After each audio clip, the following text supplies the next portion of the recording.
Hello, hello, Cancer Collective. Ako po si James from James Tarot PH. Ito po ang inyong weekly reading for February 9 hanggang 15. So mga Cancer, alamin po na natin kung anong maghihintay sa inyo para sa linggong ito. Let's begin. Inhale and exhale. Holy Spirit, Spirit Guides, ibigay natin kay Cancer ang mga mensaheng dapat nilang malaman para sa linggong ito. In your overall energy, meron po kayong the Six of Pentacles. Beautiful. In the area of what you need to focus on, meron po kayong the Wheel of Fortune. Wow, napakaganda. In the area of what you need, meron po kayong the Five of Swords. In the area of what's affecting your current energy, meron po kayong the Page of Wands. Wow. In the area of your near future, meron po kayong the Eight of Swords. In your challenge for the week, meron po kayong Ace of Cups. In your fortune, meron po kayong the Knight of Wands. In the area of your divine messages, meron po kayong the Six of Cups. Wow, meron kang 6 here. Huwag mong katakutan to. Ito ay angel number of reflection. So kumbaga tinatawag ka ngayon ng yung spirit guides Cancer to really look back at tignan yung nakaraan mo para makita mo kung ano yung mga dapat mong i-improve, ano yung mga dapat mo pang gawin para sa ikakabuti mo. Okay? At ang missing puzzle piece or outcome po sa buhay nyo this time, yan po yun. Mamaya ay sabay-sabay po natin siyang bubuksan at the end. But first, mga mahal kong Cancer, thank you po muna sa inyong donations, saka po sa mga hindi nag-i-skip ng ads every time po na meron tayong libreng reading para po sa inyo. Thank you po for your support and love. Salamat din po ha sa bawat like and comment, malaking tulong din po yan. Thank you. So, in the background of your reading, meron kang the Six of Swords. So, tinatawag ka ngayon, Cancer, ng iyong spirit guides na ito na yung linggo ng pagsulong. Ito na yung linggo ng pag-abante, pag-andar tungkol sa isang bagay. Maaring itong mga nakaraang linggo, nakaraang buwan, medyo natenga ka, no? Or you've been waiting for something na magkaroon na ng resulta o magkaroon na ng galaw, no? Narinig ko parang ginalaw na yung baso, meron ng resulta or meron ng nangyayari, no? Kaya ngayon parang gaganahan ka ulit. Okay? Narinig ko ang term na gustong-gusto mo kasi, kaya ayan, ibibigay na sa'yo. Parang ganon. You want something to happen, kaya ito, nagkakaroon na ng paggalaw sa frequency mo at saka sa mga hinahangad mo. Kumbaga, I'm seeing here, merong kang ginawang manifestation na umandar para sa'yo. So congrats Cancer. This is something beautiful for you. Okay? Clarify natin to with the card of the week. Meron kang peace. Find inner peace in moments of stillness. Sabi dito, kunin mo daw yung mga pagkakataon sa buhay mo na payapa, tahimik, example, every weekend, or pagka-uwi mo galing trabaho, yung mga moments na tahimik ka, mag-isa ka, gamitin mo daw yun, hindi lang para makapag-relax, but also para makapag-isip ng tama. And also, ma-feel mo yung parang groundings mo, parang you know how to live in the present time. Kaya importante na ninanamnam natin yung mga panahong tahimik tayo, walang gulo, walang maingay. That is your me time. Time mo yun for yourself and use that para mag-replenish ka at magkaroon ka ng kumbaga parang mas makabuluhan na pagpapahinga. Okay?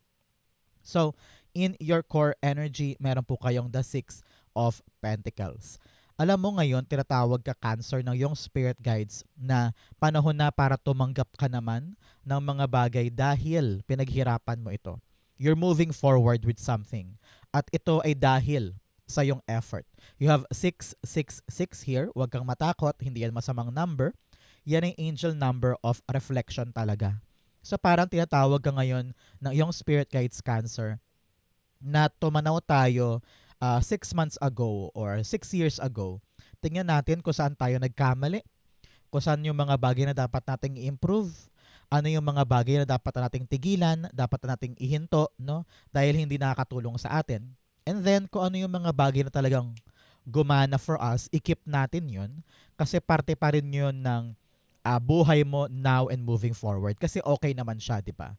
Pero yung mga pangit, yung mga na-realize mong hindi na pala workable or wala nang saysay, bitawan na natin yun. for us to be able to put our effort, love, energy, and time sa kapaki-pakinabang. Okay? Kapag daw tayo ay talaga nag-focus na sa valuable sa atin, doon talaga magdedire-diretso at tatahimik ang life natin eh. Alam mo, narinig ko, parang meron ka daw pilit kinakatok na isang opportunity or isang bagay na walang dulot na katahimikan sa'yo. Parang laging stress, lagi ka nahihirapan, sobrang hindi sigurado, puro bagabag. Sabi dito, let that go. And piliin mo daw yung isang bagay na alam mo na may saysay at alam mo na meron ka mapapala. Kasi doon ka daw talaga makaramdam ng totoong katahimikan at pag-andar sa buhay. Na hindi mo daw kailangan pilitin, hindi mo daw kailangan puwersahin. It will happen naturally. Kaya ramdam ko na pipiliin mo yung landas na alam mong payapa sa damdamin na tanggapin. Okay? Clarify natin to. The Six of Pentacles being clarified by the Ten of Pentacles. Yes, oh, wow, napakaganda talaga nito. You are actually embarking, talagang pupunta ka sa isang malago, matagumpay at long-lasting na biyaya. So, panahon talaga to para ikaw naman ang umani. Parang sabi dito, dahil pinaghirapan, dahil pinagsumikapan, ayun, inani mo yung isang biyayang pangmatagalan. Example, um, you are about to pass exam, no? Isang licensure exam, talaga namang long term ang success mo sa career na yan. O kaya now, nakatanggap ka ng isang bayad mula sa mga nangutang sa'yo, halimbawa. So yung perang makukuha mo, pwede mong gamitin pantayo halimbawa ng negosyo. Or now is the right time for you to think kung saan mo balak dalhin ang iyong mga resources. Sabi mo, ayoko na ng temporary, ayoko na ng paligoy-ligoy, ayoko na ng hindi sigurado. I will now start to build something that is permanent and long-term. So nakita ko dito yung paghahangad mo ng gusto ko na ng tahimik na buhay, gusto ko na ng sigurado, gusto ko na ng meron akong panghahawakan na pangmatagalan kesa yung kada buwan, nag-iisip ako kung okay pa ba, may pera pa ba, sure pa ba ako dito, pasok pa ba ako sa trabahong yan, may kontrata pa ba ako, no? You're thinking something that is solid at may matibay na pundasyon, which is good for you. Okay? Meron din po sa inyo, nakita ko dito bigla-bigla na parang makukuha mo na yung parte mo sa isang mana o sa isang naiwan na property or naiwan na hinabilin, parang ganon. You're receiving something at payapa ka ng aandar kasi nakuha mo na yung gusto mo or nakuha mo na yung deserve mo. Parang ganon. So, very specific yan for some Cancer there. So, congrats kasi makukuha mo na yung para sa'yo talaga at set off ka na sa buhay. Parang ganon. Okay? So, Cancer, tanungin kita ngayon, ano tong mga gusto mong matanggap na bagay na balak mo talagang dalhin for a very long time? Na parang sabi mo, please Lord, ibigay mo sa akin to, pang long term ko to, okay na ako, set off na ako kapag nakuha ko to. Comment down below, i-manifest mo na yan, it will happen for you. Okay? In the area of what you need to focus, meron po kayong the Wheel of Fortune. Sabi dito, mag-focus ka sa ganda ng buhay mo ha. Huwag mo laging isipin na hindi mo kaya. Huwag mo laging isipin, ay naku, baka matalo ako dyan. Ay naku, baka masayang lang. Ay naku, mahirap na ayoko. Your spirit guides are telling you na paano daw iikot ang kapalaran kung takot kang gumalaw. No? Paano daw ito patuloy na mag-circulate para sa'yo kung ikaw mismo binablock mo yung maaaring swerteng pumasok.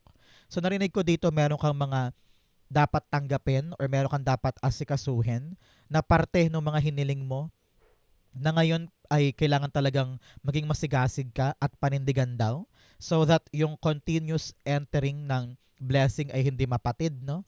Kumbaga para hindi magtampo yung kapalaran sa'yo, kailangan daw talaga tayo ay receptive, iyakapin natin kung ano yung mga bagong bagay. Kasi yung mga bagong bagay may kasama yung responsibility and challenge, normal yun. Pero baka dahil sa mga bagay na yun, parang ayaw mong tanggapin, parang gusto mong layuan.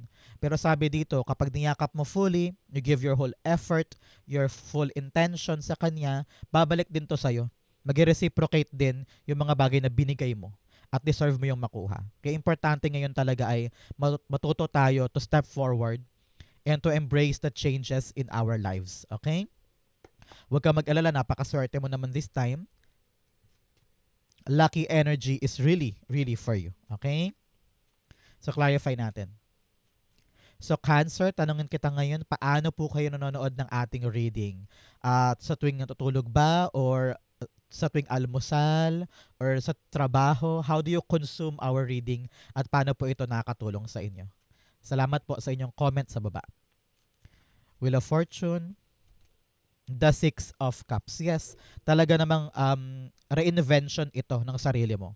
Panahon na para baguhin natin yung mga bagay na nakakaharang mula sa ating past. Kaya nga sabi ko sa inyo, mag-reflect ka ngayon with 666 eh. Kailangan mong tingnan, teka, ano ba yung nagpapaantala sa akin? Ano ba yung sumisira sa aking diskarte na dapat ko nang baguhin? Para yung ikot ng kapalaran ko talagang magbago na. Example, kailangan mong baguhin yung mga bisyo mo, no? Baka yan ang nakakaharang sa mga ipon mo. O kaya kailangan mong baguhin yung mindset mo tungkol sa pananaw mo sa iyong sarili. Baka lagi mo minamaliit ang sarili mo. Sayo mo, sige, baguhin na natin to. I need to change.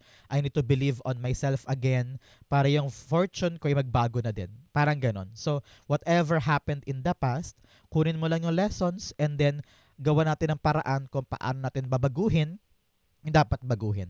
Okay? Very important yan. In the area of what you need, meron po kayong the Five of Swords.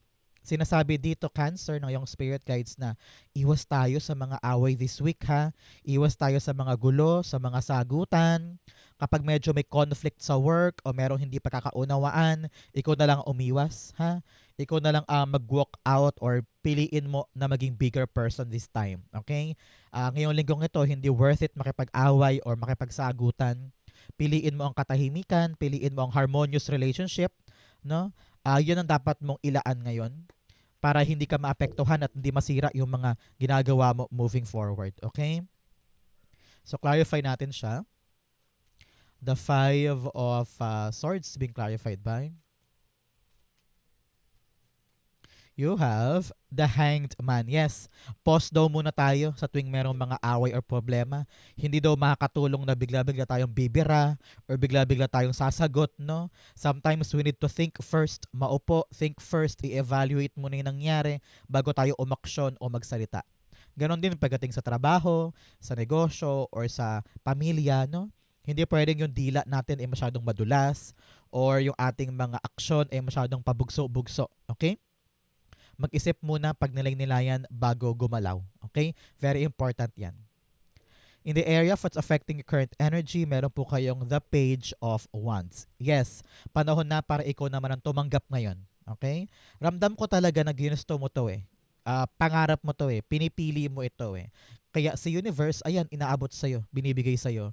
And now, talagang panahon to for you to explore, to experiment, mag-try ng bagong bagay. Bigyan mo daw yung chance ang sarili mo na sumubok ng maaaring mga bagay na ikakaunlad mo, no? Sabi dito, pag-aralan mo daw. Hindi pwedeng makontento ka lang sa stock knowledge mo. Okay, Cancer? Panahon to really dig deep and tell yourself na, okay, adventure to, i-enjoy ko lang, susubukan kong namnamin at saka pag-aralan to in a light, better way. So ramdam ko rin yung excitement dito. Huwag kang mag-alala. Kung ito man ay bagong kontrata, bagong trabaho, o bagong endeavor sa buhay mo, no? Kaya balak mo na this week mag-try ng bagong sideline, pwede rin. Halimbawa magtitinda ka ng kakanin, nga ganyan. So this new opportunity ay talagang magdudulot sa iyo ng magandang bunga and long term ito, pangmatagalan, permanente. Kaya give it a chance, give it a go. Kasi nakita ko dito, dadalhin ka niyan sa mas payapang estado ng buhay mo. Okay? Clarify natin. Oops. The Page of Wands being clarified by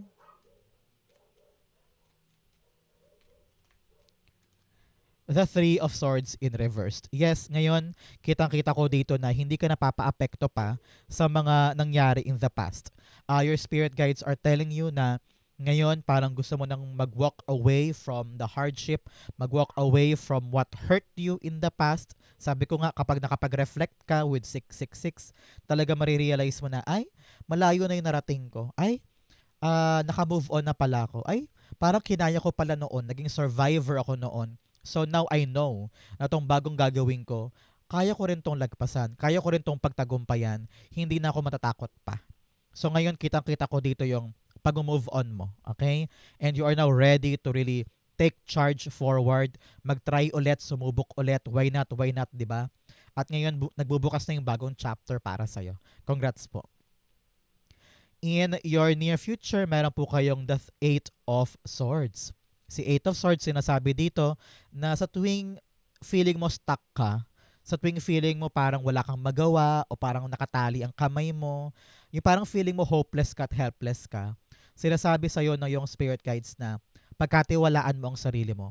Especially sa mga intuition mo when it comes to your decision. Alam mo ramdam mo na ito yung dapat gawin.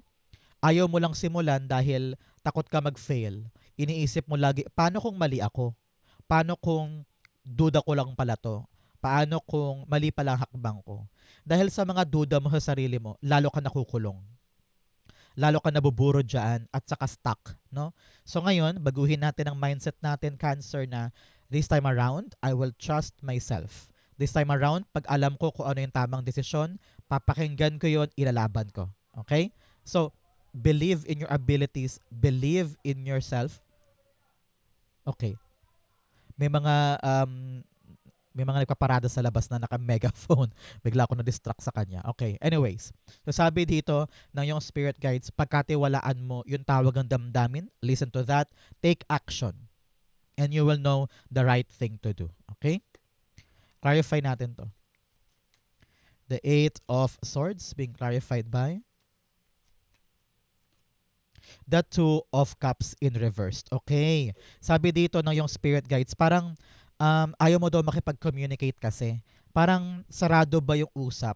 Nakita ko dito na huwag ka daw mahiyang lumapit sa ibang tao kung kailangan mo ng tulong. Nahihirapan ka na nga, parang feeling mo stuck ka, parang feeling mo hindi ka makagalaw. So, maaaring tumulong sa yung ibang tao. Ang kailangan mo lang, mag-reach out ka. Lumapit ka, makipag-usap, magkaroon ng one-on-one communication, no? Maging bukas ka sa ibang tao, especially sa lover mo, sa magulang mo, sa kapatid mo, yung talagang taong maaasahan mo na makakapitan mo siya sa tuwing nangangailangan ka. And this person should understand you in reverse din, no? So sabi dito ng yung spirit guides, hanggat hindi ka open for communication, paano ka daw makakaasa ng tulong? So ngayon, kailangan bukas to at saka matutunan mo rin daw na humingi ng tulong naman. Okay? Baka yung tulong na yan ang tanging paraan para makawala ka sa lugar na yan o sa sitwasyon na ito. Communicate properly. Kasi minsan daw, sabi ng spirit guides mo, minsan yung pagkakulong o stuck energy mo, nag-uugat lang sa maling akala. Kaya kailangan daw linawin mabuti kung anong aasahan, kung anong expectations mo sa taong ito, para gets mo agad yung lugar mo at kung paano ka kikilos, okay? Kaya ka clueless kasi hindi mo daw kinakausap, no? So talk to that person para mawala na yung confusion mo at makahanap ka na ng way out of that situation, okay? In your challenge, meron kang emotional release and break chains. Yes, pakawalan mo yung mga galit mong yan, mga kinikim-kim mo, mga dinadamdam mo na pilit mong tinatago, let that go. Panahon na to para magkaroon ka ng bagong simula. Clean slate, magaan na damdamin, walang negativity. Okay? Kaya kung ito man ay tungkol sa isang tao sa buhay mo, kausapin na, no? Paghandaan, mag-isip mabuti kung paano mo i-address yung issue para matapos yung pag-uusap ng mapayapa at maayos. Okay? You also have break chains. Meron daw sa buhay mo na parang paulit-ulit lang, no? Panahon na para putulin yung maling paniniwala, mga maling aksyon, mga maling power dynamics sa relasyon or kaibigan na parang dehado ka or parang feeling mo mali na to So, putulin yun. Pag nakita mo na parang niloloko ka lang, iniisahan ka lang, o parang ginagamit ka lang, kapag meron ka mga na-realize sa ganyan, learn to really pick up yourself and choose the right way. Okay? In your challenge, meron kang the Ace of Cups. Sabi dito, pakinggan mo daw ang puso mo. Okay? Many times, Cancer, ikaw yung tipo na nagpapaubaya ka for others. Parang, sige, kung ano yung kakaligayan ng iba, doon na lang. Pero panahon daw to really ikaw naman ang makareceive Panahon to para ikaw naman ang makatanggap ng mga long-term and real happiness for yourself. So ngayon, mag-uugat ito sa kaligayahan ng puso mo. So tanungin kita ngayon, ano ba talaga ang gusto mo? Ano ba talaga yung magdudulot sa'yo ng totoong ligaya na hindi mo kailangang isakripisyo. At doon ka dapat pumunta. Huwag mo daw katakutan or huwag kang mag-guilty na umandar, pumunta, lumusong sa mga bagay na para sa'yo talaga. So listen to yourself. What do I really want? What do I really need? At kung ano talaga yung pangmatagalang happiness na gustong-gusto ko nang makuha this time. So don't deprive yourself from that happiness. Okay? The Ace of Cups, clarify natin. The Seven of Swords in reversed. Sinasabi dito ng yung spirit guides, Cancer, na pilit ka daw umiiwas sa mga emosyon or sa mga dinadamdam mo ngayon. Kapag meron kang nararamdaman, kapag meron kang napupuna, pag meron kang gustong i-address, ramdam ko na parang tinatakasan mo. You don't want to talk about it. You don't want to face it. Pero ngayon sinasabi talaga dito na harapin na natin ang ating mga issue para malaman natin kung saan ba talaga tayo pupunta at kung ano yung nilalaman ng ating puso. Sa kakaiwas mo daw, lalong lumalaki yung problema, lalong bumibigat yung damdamin mo. Kaya confront it now so that you will know what to do moving forward para makagaan na sa'yo. Okay? In your fortune, you have watching clouds, lie back, rest, and relax. Pinapayuhan po kayo na mag-relax minsan-minsan, pag nanggaling sa heartbreak or panag-iisip-isip ka pa tungkol sa mga ugnayan, conflict, or problema, dapat daw ay matutunan mo rin i-relax ang sarili so that you will know what to do. Kung kailangan lumayo para makapag-isip, go push. Pero panahon to para bigyan ng sarili mo ng karapat-dapat na iyo. Okay? Kung gusto mong lumayo, go, ibigay mo sa sarili mo yan. Kung gusto mong bumitaw pa ng dalian, gawin mo. Kasi alam mo kung ano makabuti sa'yo. Okay? Another message, surrendering to the journey, release control. Yes, wag mong kontrolin yung mga bagay-bagay. Let it flow, let it happen. Kung para sa'yo, para sa'yo. Pero panahon to talaga na gawin mo talaga yung ramdam mong dapat mong ginagawa. Walang pagpipigil, walang takot, walang inhibitions, walang fear of moving, walang masyadong paghahangad na perpekto yung andar, pero kailangan dito na you know how to surrender to God na parang God, ganito lang po gagawin ko, tulungan mo ko, I'm moving forward, pero hindi ko po kontrolado ang lahat, tulungan mo ako. Ganyan. So, kayang-kaya mo yan. In your fortune, meron kang the Knight of Wands. Si Knight of Wands is really a deliverer of good news. Okay? May darating po sa inyong magandang balita today or this week, no? Tungkol sa isang bagay na labis-labis na magpapa-excite sa'yo. Kaya ready ka na mag-move forward dahil sa magandang balitang ito. Halimbawa, tatawagan ka na kasi approved, kasi natanggap ka, o kaya yung papers mo kompleto na, meron kang go signal na makukuha this time para mailaban yung isang bagay. Narinig ko na matagal mo rin tong hinintay and sabi mo, God, pag nakuha ko to, talagang set off na ako. Permanent na to, long-term gains to. And now it's happening for you. So congrats po, okay? Clarify natin siya. The Knight of Wands being clarified by the Knight of Pentacles in reverse. Okay, sabi dito ng yung spirit guides na pagsugod mo sa isang bagay na dumating, good news dumating, ituloy mo lang daw, Cancer, yung pagpaplano ng mabuti. Okay? Hindi pwedeng, ay nakuha ko na, okay na ako, relax na ako. No. Kailangan pag nakuha na yung magandang balita, kailangan ka pa rin, hindi ka pa rin kampante. Kailangan sigurista ka pa din na bawat hakbang ko, iisipin ko, hindi ako papadala sa emosyon, kasi marami sa atin yung para bang sobrang saya, sobrang happy, ayun, padalos-dalos na lang sa bawat hakbang. So kahit emotional ka, kahit sobrang saya mo sa pagdating ng balitang ito, magplano pa rin mabuti, step by step.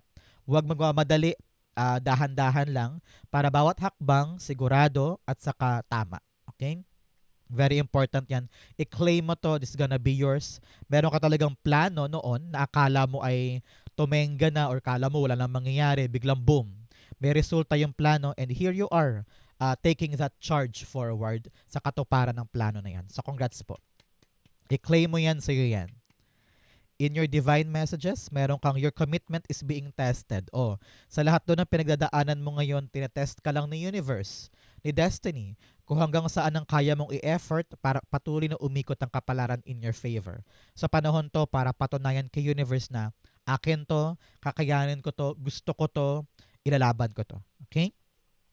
Another message of emotions are running high. Yes, here with the Ace of Cups, talaga namang halo-halong emosyon, may takot, may kaba, may alinlangan, gustong umiwas pero mahal na mahal mo, gusto mong layuan pero dyan yung talagang magpapaligaya sa'yo. So, halo-halong emosyon, kaya kailangan kalamayan ng puso, maupo muna, mag-isip para alam mo yung gagawin mo. Okay?